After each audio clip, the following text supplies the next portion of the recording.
So touching that dimension which is beyond the physical means you want to touch that dimension which is the basis of the physical.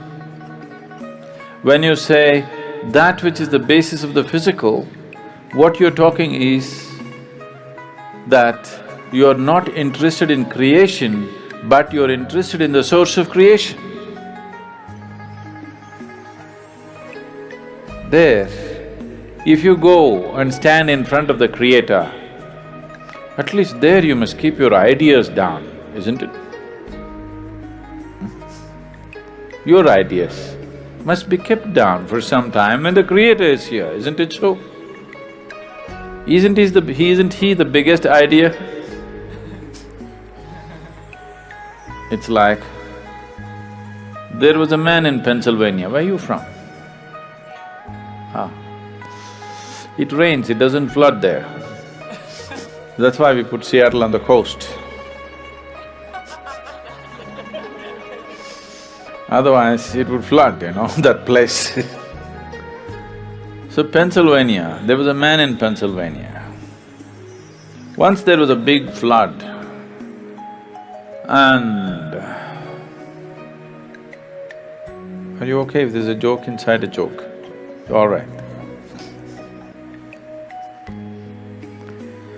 The flood was beginning to happen, the water was filling up, and there was a very enthusiastic young journalist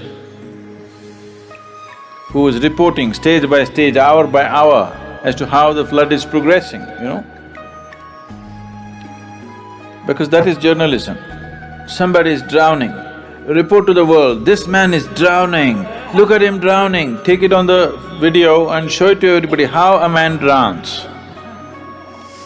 You don't throw the goddamn camera and get the man, no. You show the whole world how a man can drown in a flood.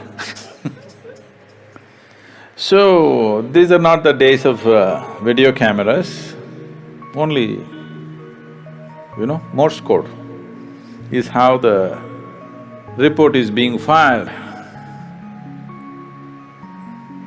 So he filed a report very eloquently, he said, as God sits and watches, the water is filling up in this part of Pennsylvania and houses are going down and this and that, and described it in very eloquent terms. Then he immediately got a response from his editor, leave the flood, interview God.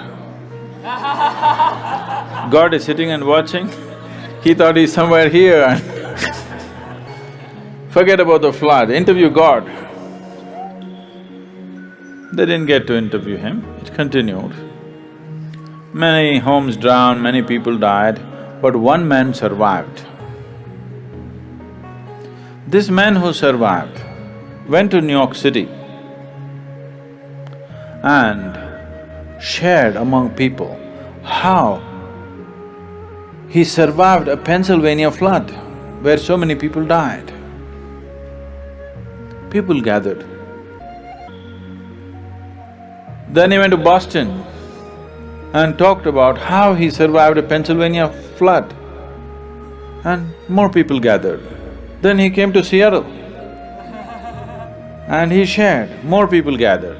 Then he started his roadshow, city to city, talking about how he survived a Pennsylvania flood.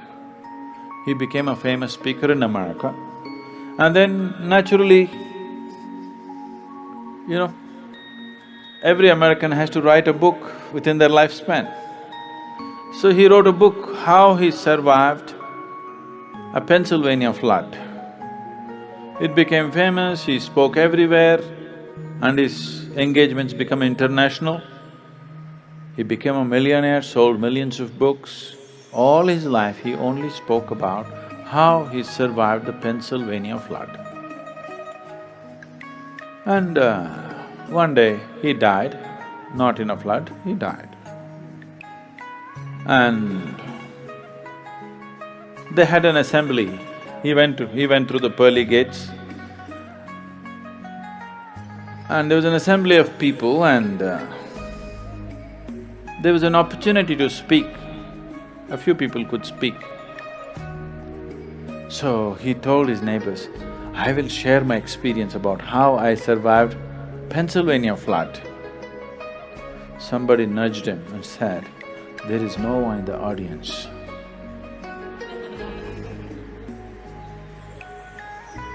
Okay? So,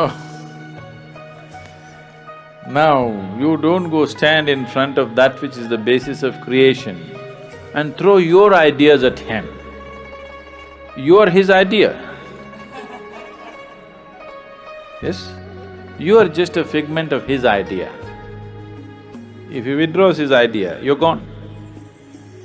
So you don't put your ideas. So this is the essence of meditativeness. Prayer means you're telling God what to do. You think you're God's consultant. Meditation means you've understood your limitations. Now you just shut up.